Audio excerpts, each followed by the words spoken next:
Hallelujah.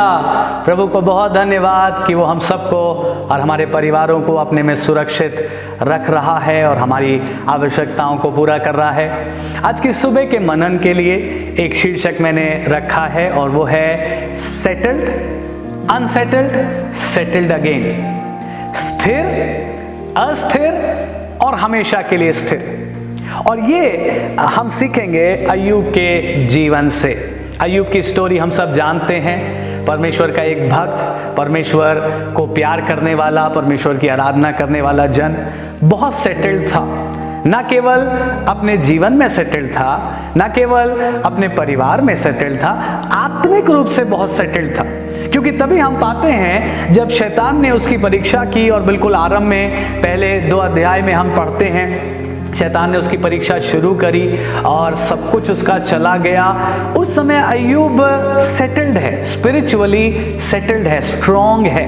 आप देखिए, इसीलिए तो जब सारी खबरें आ गई, सारे सेवक आए और सबने क्या कहा, सब कुछ नष्ट हो गया, बस मैं अकेला बचा हूं, तुझे खबर देने के लिए आया हूं। और ये सब कुछ सुनने के बाद, ये सारी बैड न्यूज सुनने के बाद अय्यूब क्या करता है, मुंह के बल गिरता है, परमेश्वर की आराधना करता है और कहता है, प्रभु तूने दिया, तूने लिया, तेरा नाम धन्य हो। अय्यूब सेटल्ड है, अपने फेथ में सेटल्ड है, अपनी आराधना में स्थिर है, शेक नहीं कर रहा है। लेकिन बहुत बार लोगों को लगता है कि ये अय्यूब हमेशा ऐसा ही बना रहा। लेकिन अगर हम अय्यूब की पूरी किताब पढ़ें, कुछ दिनों के बाद जब उसके बहुत से दोस्त आए और उससे बातें करने लगे, अय्यूब सेटल्ड से अब अनसेटल्ड हो रहा है। आप अय्यूब के कुछ बातों को पढ़िए और वो कुछ ऐसी बातें आप पढ़ेंगे जो आप चौंक जाएंगे।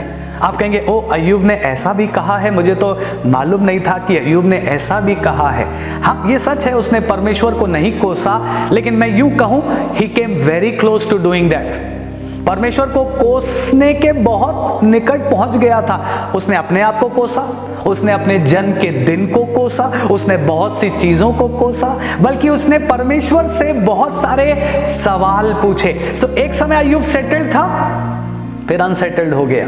क्राइसिस बढ़ने लगा, अय्यूब की सहने की शक्ति टूटने लगी, अय्यूब कमजोर पड़ने लगा, शैतान और परिस्थितियों को भयानक बनाता जा रहा था और अय्यूब अनसेटल्ड हो गया। लेकिन सुनिए, उसके बाद आप किताब इस पुस्तक में आगे पढ़िए, 38वें अध्याय में परमेश्वर अय्यूब के पास आया और परमेश्वर ने अय्यूब से कहा, अय्यूब कमर कस ले, अभी तक तूने बहुत से सवाल पूछे, अब मैं तुझसे कुछ सवाल पूछूंगा। और सुनिए, परमेश्वर के कुछ सवाल, लगभग 70 सवाल थे, 70 सवाल परमेश्वर अय्यूब से पूछने लगा और अय्यूब एक एक सवाल सुन रहा था। परमेश्वर का एक एक सवाल बहुत अद्भुत था और उन सारे सवालों को सुनने के बाद अय्यूब जवाब देता है, कहता है, प्रभु मैंने एक बार तो बोला है, बल्कि कहता, नहीं प्रभु, मैंने तो 2 बार बोला है, लेकिन अब मैं कुछ और नहीं कहूंगा, अब मैं बोलने की हिम्मत नहीं रखता, बल्कि प्रभु मैं धूली में गिर के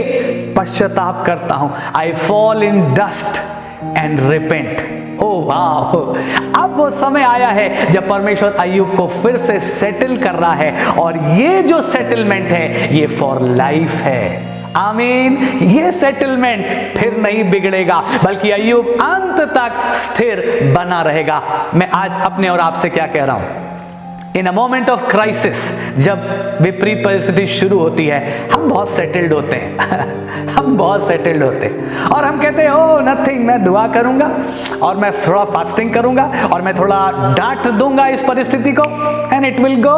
प्रेज द लॉर्ड, हमारे फेथ के लिए, हमारे सेटल्ड फेथ के लिए।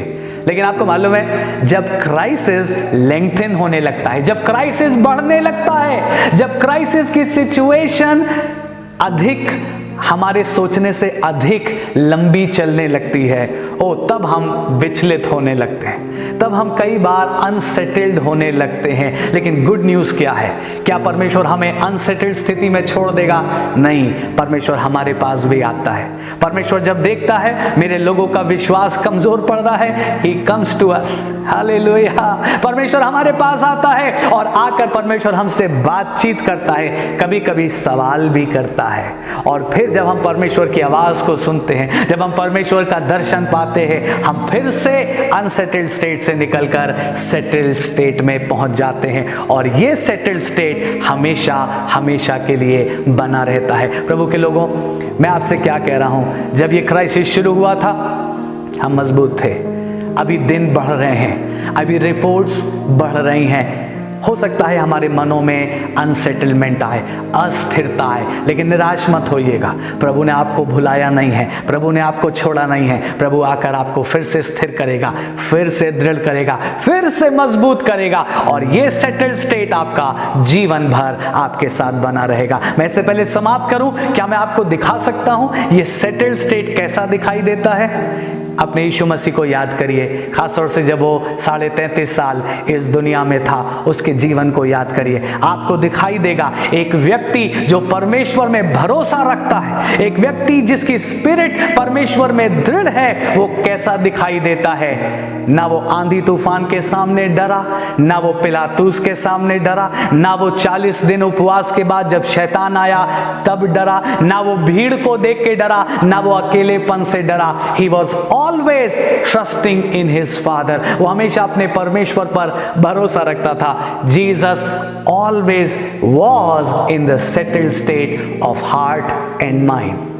और ये है जो परमेश्वर मुझे और आपको वरदान देना चाहता है। परमेश्वर मुझे और आपको ऐसा सेटलमेंट देगा, स्पिरिचुअली, फेथ में, एंड इवन फिजिकली, जो हमेशा बना रहेगा। So settled, unsettled, but settled for life, settled for ever. परमेश्वर हमें हमेशा के लिए दृढ़ कर देगा। मेरी आज दुआ है अपने लिए और आपके लिए कि परमेश्वर मुझे और आपको जल्द से जल्द आत्मिक स्थिति में पहुंचा दे, जहां हम हमेशा के लिए दृढ़ हो जाएं और फिर कभी भयभीत ना हो, कभी कमजोर ना पड़े, हमेशा अपने परमेश्वर की शांति में बने रहें और उसकी महिमा करते रहें। प्रभु आपको आशीष दे।